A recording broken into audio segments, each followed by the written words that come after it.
You're listening to Milwaukee Mafia, your podcast dose of Wisconsin Mafia and true crime history. Hey everybody, welcome back to another episode of the Milwaukee Mafia podcast. I'm Eric. I'm Gavin. And that was a little rocky of an intro, and that was try too, so well, really rocky, I guess. Yeah. But what are we talking about today, Gavin? All right, so for regular listeners, you know that I'm kind of trying to stick to a timeline. I've been taking the notes going forward, and we are now, I am pleased to say, we are coming out of 1962. I think the next one will be the last 1962. Wow. And of course, you know, the timeline is loose. Like this has 1962, but it goes up to 65. Yeah. So it's, you know, it's not like we've been firmly stuck in 62 this whole time. But we are moving forward. So yeah, so for people who are like, man, this is a slow-moving timeline. It is, but, you know, we want to get the maximum amount of stories out of this because the whole Milwaukee Mafia story really kind of dissolves around 1980 or the first few years of the 1980s. So the 60s and 70s are like our years. We're going to be there for a long time. Yeah, yeah. If we ever reach a point where Eric says, okay, we got to wrap up this podcast, so I give you 10 episodes. Well, then I'll hit like the highlights. But as long as this does not have an end in sight, we're going to just keep going. We're going to just keep going. So, all right. So who are we talking about today? So today, the focus is going to be on a man named Peter Sciortino.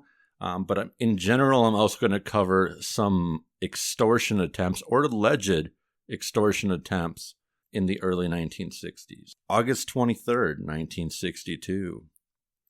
An informant said that payoffs were being collected from various nightclubs for the purpose of supporting 4 elder mobsters in Milwaukee, including Sam Ferreira.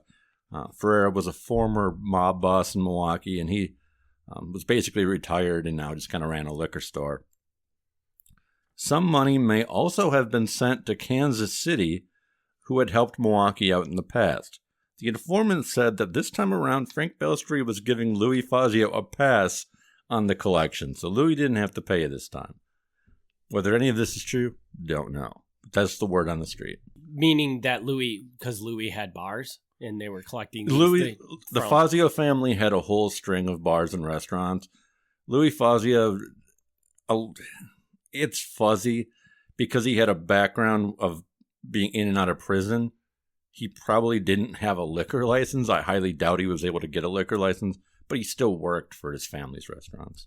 At some point in October 1962, Joe Guerrera and Steve DeSalvo allegedly, quote, put the bite on the Magistro brothers, who were trash dealers. Whether this happened, I don't know. The rumor going around that they're trying to push in on the trash dealers. The Milwaukee FBI received an anonymous typewritten letter on October 22nd, 1962. It said, I want you to know that Frank Balistrieri of Gallagher's and his friend Harry and 2 other men from Kansas City have been demanding 30% protection money from people in business. I hear they already asked Mike Amato of Amato and Guadalupe Funeral Parlor.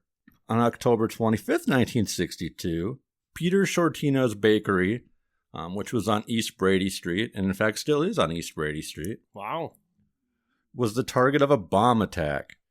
The explosion tore a small hole through the rear wall of the bakery around 11:50 p.m., and firefighters were called to the scene. A neighboring apartment also had its windows blown out on 3 different floors, and garbage cans were damaged. Charles Buran, age 13, who lived in the apartment, said the bomb shook the whole house.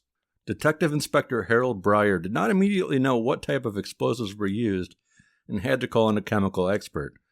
Police did not know what the motive was and stressed that Peter Sciortino, who lived upstairs and was watching television at the time, had no history of trouble.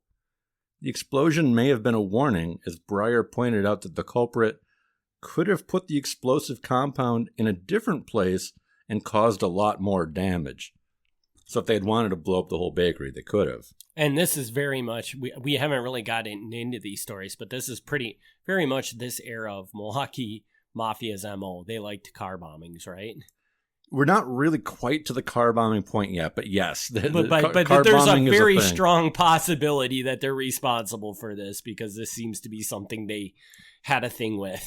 Yes. So, when questioned by the FBI, Breyer said that Peter Sciortino told him that he had no idea why the bakery was targeted and denied being any relation to a Joe Sciortino of Milwaukee who once had a bakery in the 3rd Ward.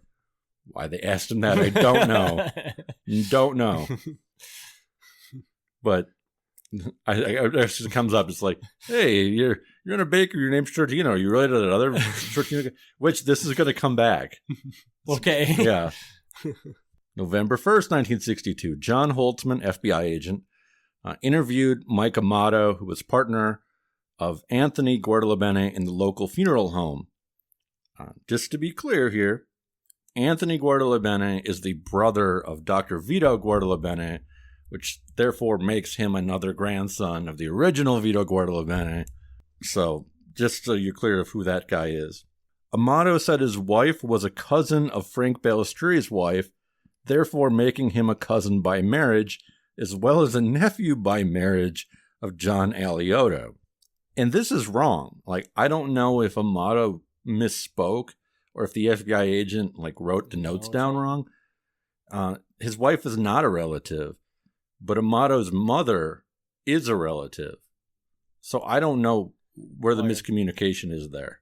But either way, Amato is related to John Alioto. This doesn't matter, but just to be clear that what's in the record is not accurate.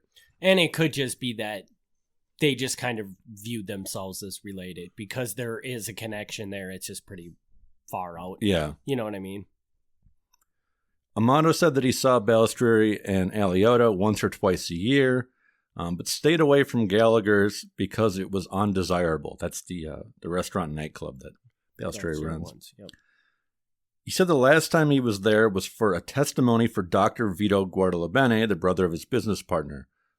As listeners will recall, the testimony for Dr. Vito Guardalabene also happened to be the same night that they honored Frank Balistrieri as the new mob boss. Mm-hmm. As far as Amato knew, the party was a sincere celebration of the doctor. Holtzman showed Amato the anonymous note that I had mentioned before about Frank Balistrieri and his friend Harry shaking these people down. After reading it, Amato responded, "Who the hell is Harry?" Which, to be fair, it's a great question. Was right? the same question I had. Because I don't know. You don't know any Harrys in the Mafia or what? It's like they exist, but I don't know who that's referring to. Amato said he was not threatened or even had hints of a threat, and he would report it if he did. Amato said he was personally disapproving of the criminal activities of Balistrieri and his friends because the whole Italian community suffers. Amato further said he feels so strongly about this that he hopes his 3 daughters marry non-Italians to get away from all this nonsense. For listeners at home, his 3 daughters each married non-Italians. Nice. Whether that was because of him or not, I don't know, but they did marry outside of the Italian community. Finally, Amato said he spends his free time at home and tries to avoid the Italian community. This is impossible because his business caters to that very group, but he keeps his mingling professional. I don't know if this is true or if this is him just overly protesting, but I don't have any record of him being a bad guy, so I'm going to take it at face value. But yeah, it's unfortunate for him if he doesn't like this group, because the Amato and Guardalabene funeral home is the funeral home every Italian family used. So whether he likes it or not, he's going to see these people all the time. He really went into the wrong business if he was trying to avoid the Italian community. Yeah. Milwaukee Police Captain John Lavin turned over a report written by Walter Heller to the FBI. The report said that businesses suspected of paying insurance, quote-unquote insurance, were the Holiday House, Sardinos, the Riviera, and Fazio's. The Scafidi Brothers Bakery on East Brady Street was also said to have recently been shot up by some men, and the bakery did not report the incident to police, but instead decided to go out of business. Is that the same bakery as No. that had... Okay. No, and that's the weird thing is, like, I wondered if that report was, if they were mixing two things up, because I don't know anything about this place getting shot up. I wonder if they're, like, confusing the bakery name and referring to the bombing. I don't know. So you can't even find anything, like, in the news about this bakery getting shot up. Right. But it was in a police report, or was it in... This is a police report, yeah. Weird. Another informant said the P&P Distributing Company, which was in the jukebox business, was operated by Robert Puccio and Joseph Pellegrino, and they were making extortion payments to Frank Balistrieri. Whether that's true, I don't know. But there's always this constant stream of rumors about people paying protection money. Agents Richard Thompson and Alexander Legrand interviewed Peter Sciortino, the baker, on October 24th, 1963, in relation to rumors that he was paying Balistrieri $20 to $30 per week in order to operate. He said he knew Steve DeSalvo, who occasionally would stop by the bakery, but denied knowing Frank Stallone. He said he had never paid these men or any other men any money, and they did not know who had detonated a small bomb near his house. That same day, the agents also interviewed Frank Dimicelli, the owner of the Rafters Steakhouse, who also denied knowledge of any rumors of him paying people off. That one's a little more suspicious because the mob guys would meet at the Rafters Steakhouse, and later Dimicelli would be investigated for running prostitution out of his business. So he's not quite as clean. But I don't know. I don't know that it means he was getting shaken down. Now we're going to kind of pivot away from the extortion and just focus on Peter Sciortino. Tensions in the Milwaukee Mafia family were up a little bit in June 1964 when Frank Balistrieri found out that another Peter Sciortino had come to Milwaukee from Tucson, Arizona. This Sciortino was an alleged member of the Joe Bonanno crime family and had spoken with John Alioto, and Frank Balistrieri was not informed about him being in town. According to Mafia protocol, Balistrieri should have been informed that a member of another Mafia family was in town. Remind me, the Joe Bonanno crime family, what is that? Is that Chicago? That is New York. New York, and okay. Joe Bonanno is one of the biggest mob guys in American history. Like, that's terrible. That top of the top. You know, for all those people out there that are really into the mob and they're like, what the hell is this guy doing on this podcast, not knowing who Joe Bonanno is? No, it's a good question. Because if you don't know, people don't know. Yeah. I know I recognize the name. I just couldn't put where, Yeah, so Joe Bonanno was one of the big guys in New York, and he was the guy who would get the most headlines, the most newspaper coverage. The story, exactly how this plays out, is debatable, but basically there's rumors that he was trying to take over other mafia families in New York, and he basically went into self-exile down to, like, Phoenix, Arizona, and rather than them assassinating him, they just kind of said, stay out of New York. So he instead has, like, this separate... His crime family's still operating in New York, but he's got this separate little small mob group in Arizona. Okay, and that's where this guy came from. That's where this guy came from, yeah. Okay. Here's where it gets weird. The Peter Sciortino of Tucson, Arizona was both a cousin and a brother-in-law of the Peter Sciortino of Milwaukee. Also, he operated a bakery. So they're cousins. They have the same grandfather. Mm-hmm. On top of this, the Peter Sciortino of Milwaukee is married to the Peter Sciortino of Tucson's sister. Wow. Which would mean that he's married to his own cousin. Wow. So it's weird. But now, isn't that somewhat normal in Italian It's somewhat culture normal because they're very close and Yeah. they end up marrying very closely to each They other? do. I think like, marrying your cousin is kind of weird. But yeah, it's not out of the ordinary. But there's generally their marriage, there's going to be like a shorter gap between them in relation, basically. Correct. Second, third cousins are not uncommon or anything like that. Correct. I don't know if we talked about that on here or on the Patreon, but yes, that's our fancy word called consanguinity. And yes, there's been studies that in Italy, generally husbands and wives are closer related than they are in other countries. I don't know why. It's some kind of cultural thing. But while in Milwaukee, the Tuscan Sciortino purchased a 1964 Buick Electra at Frascona Buick in Wauwatosa. Here's another fun part. The owner of Frascona Buick is a man named Frank Balistrieri. Which is not our Frank Balistrieri. Which is not. He is a cousin of our Frank Balistrieri. So a cousin of our Peter Sciortino bought a Buick from a cousin of our Frank Balistrieri. Wow. Yeah. You can imagine how much fun when they're writing these reports, trying to keep these things straight. Yeah.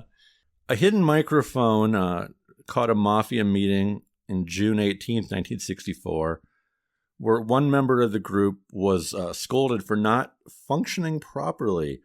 Balistrieri was upset that this Peter Sciortino had come from Tucson and was entertained without him being notified. So they caught him on a hidden microphone actually complaining about it. But it's like, this guy comes around, you don't even tell me.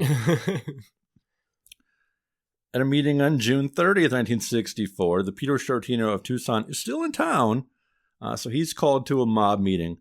Balistrieri tries to talk to him about the Bonanno family, but Sciortino said that he was just a soldier in the Bonanno family and was not authorized to say anything without clearance from his boss, who would be Charles Battaglia. Balistrieri agreed. He goes, technically, yes, you're right. So I guess we won't have this conversation. Yeah, I don't know what's going on there. Milwaukee's Peter Sciortino was interviewed by the FBI on March 19th, 1965. They asked if he had family in Tucson. And Sciortino explained, again, that the other Peter was his cousin and his brother-in-law. He said that the Tucson Peter was in Milwaukee in 1964 and was away to New York and Canada to visit relatives. The Milwaukee Peter said he didn't know if the Tucson Peter was in the Mafia, but wouldn't be surprised if he was, and knew that he had business dealings with Joe Bonanno. The Milwaukee Peter had met Bonanno, but had not seen him in years. He explained that he had met him because his wife's family, which is also his cousin's family, had grown up a block away from Bonanno in New York when they were kids, so they had just known him forever. The Milwaukee Peter said that after his bakery was bombed, he had told the Tucson Peter about it.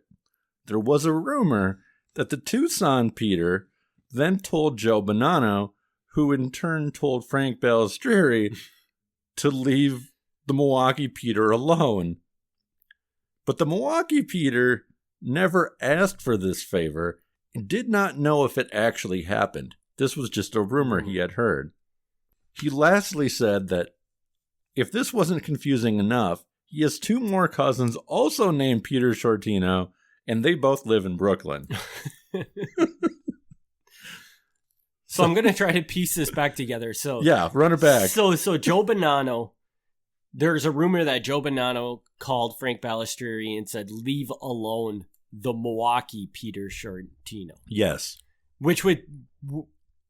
Really, Joe Bonanno has no reason to care about the Milwaukee one, right? He was probably talking about the Tucson one that was in Milwaukee. He has really no reason to do that, but it doesn't mean he couldn't do it. But why would he? If the Tucson Peter Sciortino asked that favor, he could do it. Technically, bosses are equal and he shouldn't be able to do anything about it. But Joe Bonanno's kind of like, he's a big guy, So, and he could probably ask favors of smaller families, being like, "Hey, give this guy in Milwaukee a pass. He's close with one of my guys." I don't know. I think if that happened, it's so much behind the scenes that like we would never know how that played out, because I'm going to go on record as saying I think the Milwaukee Peter Sciortino is being honest. Mm-hmm. I think that he did not ask for that, and I think that he doesn't know what if happened. it actually even happened. If it even happened. Really. And I think he's being a little, when he says he doesn't know if his cousin's in the mafia. I mean, he's kind of on the fence. He goes, I don't know, but I wouldn't doubt it. Mm-hmm. I think he probably knows. Knows, yeah. Yeah, I think he probably knows. And then like where he denies that he's being like asked to make payments, that's where I find that a little questionable, because if he's not being asked to make payments, then why was he bombed? Yeah. Like, you don't just get randomly bombed without, being told why you're getting bombed. Mm-hmm.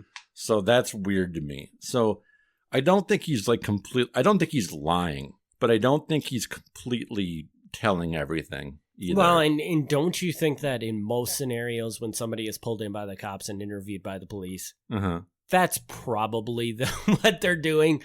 You know, they're probably, they're telling the truth to an extent, but I think in every situation, probably somebody leaves something out. Well, I will respond to that and say, I think most people, when they talk to the police, are probably mostly honest. Right. I think maybe a little less so in these sort of mafia situations, because the Milwaukee Peter Sciortino, like, dude's not an idiot. Like, he, regardless of what he does or doesn't know, he's got to have this in the back of his mind, that anything he says could potentially get back to Frank Balistrieri. Right, exactly. And so, it's not like he doesn't want to tell law enforcement. I'm guessing that he's just got this where he's like, I'm going to tell what I have to tell and not say the rest. Because if he actually was getting threats and he reported those threats, it's then going to get back that he reported those threats. And so, yeah. Yeah. And so I'm going to qualify your statement with saying, I think generally speaking, people are honest with the police. I think less so in the situation where they feel like doing that is going to get them in more trouble. So being the situation that this is a mafia thing, yeah, you have that extra variable where if I say something and it gets back to the mafia, I'm in a lot of trouble. So it's going to force to hold you back. Just like I think in a normal situation, there are certain things you just don't want to say about yourself to the police that you're going to hold back on saying. Oh, yeah. You know what I mean? So this is just adding a layer of that to it. Yeah. So, right. Okay. We're on the same page there. Yeah. So, yeah, it's a weird thing where it's like you can't say too much and you can't say too little, and you want to be honest. So what can you say? That is pretty much it as far as Peter Sciortino goes. He's never in any trouble again. He's never threatened again as far as I know. I have one little bonus thing here, which is a slight tangent, but I'm just throwing it on there. Okay. Bonus fun fact. Not long after this, somebody tried to bomb the Sciortino bakery in Tucson. Really? Yes. But they went to the wrong address and instead blew up a Midas muffler shop. How you confuse a bakery with a Midas muffler shop? Don't know. But regardless, the Peter Sciortino of Tucson ended up moving to San Diego in the early 1970s. So apparently he was done with that business. So no, totally speculation. I'm sure we don't have evidence of this, but are those two bombings connected in some way? Because I don't think so. It just happens to be a dumb chance. Mm-hmm. That's just weird. Yeah, I don't think so. I mean, the two guys with the same name, like, they're close because they're cousins and brother-in-laws, so they're basically brothers. So they're close with each other. They don't, as far as I can tell, have any business dealings. Like they both run bakeries, but their bakeries aren't the same business. They're not like different chains or franchises, whatever. So there's no real connection there. It's just, I just think it's a weird coincidence. And that is a weird coincidence, though. That is bordering on crossing from a coincidence to, could there have been some reason behind that? Yeah. And if somebody wants to look into that, I would encourage them to do so. I pulled some of this out of the Peter Sciortino of Tucson's FBI file. The Peter Sciortino of Milwaukee does not have an FBI file. Peter Sciortino of Tucson does. And there's a lot in there. I mean, I don't care about that. So if somebody cares about the Mafia in Arizona, I recommend you pull it. I specifically, when I request it, I request only the parts of it that are relevant to Milwaukee. So I see bits and pieces of the other stuff because they send reports back and forth from the different offices. So I see some of what he's doing in Arizona. But if somebody were to request the actual file, yeah, like the branch office of the FBI there is the Phoenix office. So if you want to know what he's doing in Tucson, ask for like the Phoenix file, and you'll see whatever kind of goofy crap he's pulling down there. Because unlike Milwaukee, which is sort of like the half-assed mafia family most of the time, Tucson's like real. It's a small place, but because they're that branch of the Bananas, they're totally real. Like they're involved in all this stuff. So I'm curious, and we may have talked about this before on a previous episode, but I think this is a good point to touch back on this because we had so many of the similar names in this episode. Yes. So if anybody doesn't remember that's listening, that's very common within, again, Italian culture for people to have the same names because of the way they name their children or whatever. Correct. Yeah. So I'm curious. In Italian culture, and specifically Sicilian, but Italian and the mainland Italians do it too, but Sicilians really do it. There's the tradition that you name your firstborn son after the father's father, firstborn daughter after the father's mother, the secondborn son after the mother's father, and so on. And because of this, if I have 5 sons, and they all have a son, all 5 of those, my grandchildren, are going to have my name. Which is just confusing. Yeah. I don't know. Hopefully that made sense the way I explained it. It's more confusing to say than it is when you actually see it. Like it makes perfect sense when you see it on paper.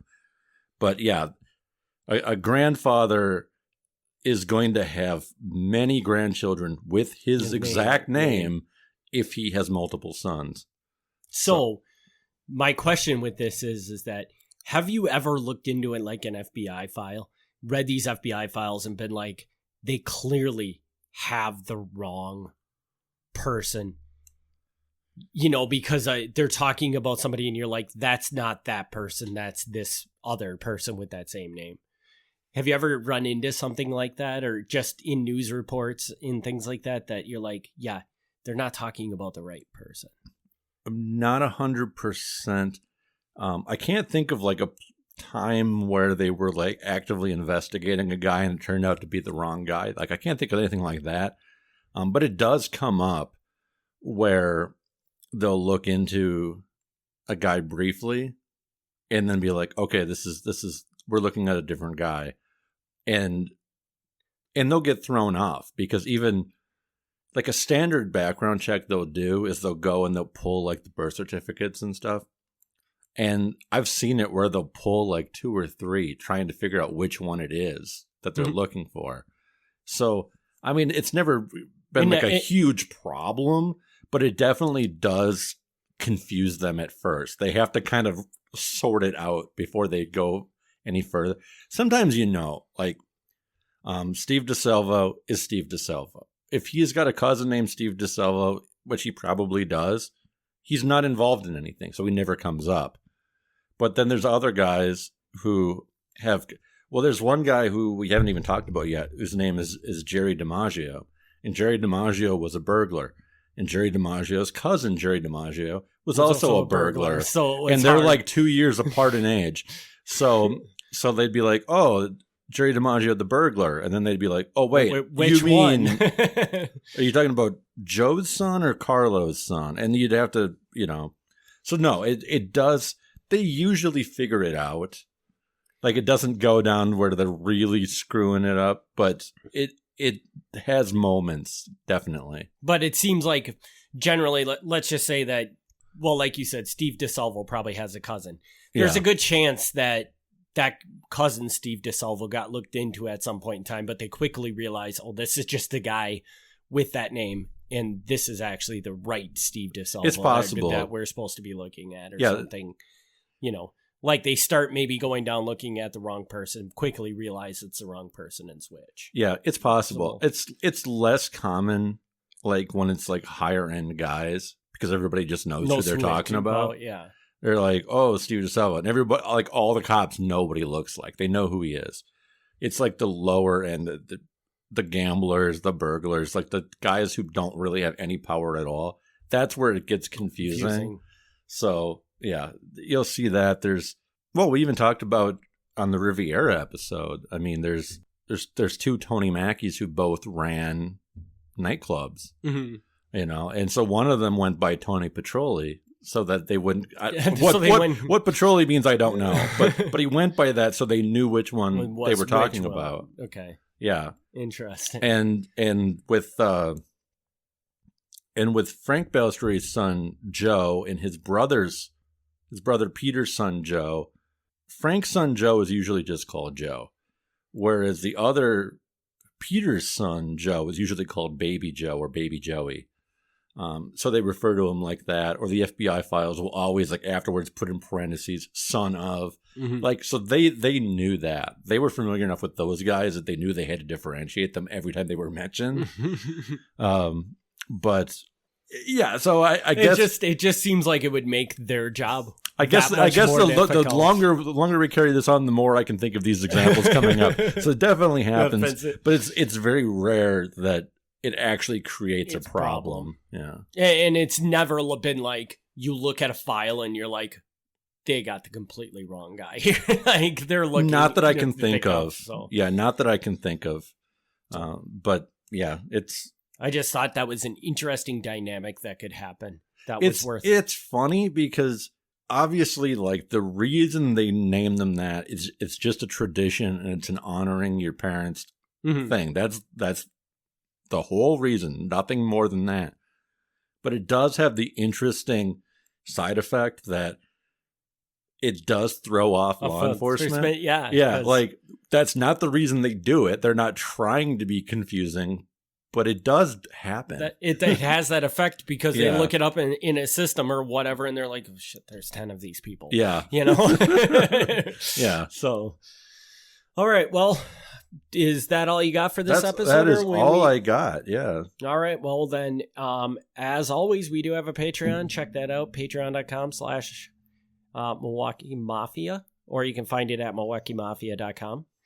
And Gavin, where can people reach out to you with any questions? Best way is MilwaukeeMafia@gmail.com. It's really the only thing I've got left that people can contact me through. So I'll do that. I know people do sometimes, and I appreciate that. I had somebody send some nice photos even. That was pretty cool. Yeah, and if you think, well, no, I'm just going to contact Gavin through Facebook, you're really contacting Eric, and Eric is just going to respond to you and say, please send a message to Gavin at MilwaukeeMafia@gmail.com. Yeah. So let's just cut that out.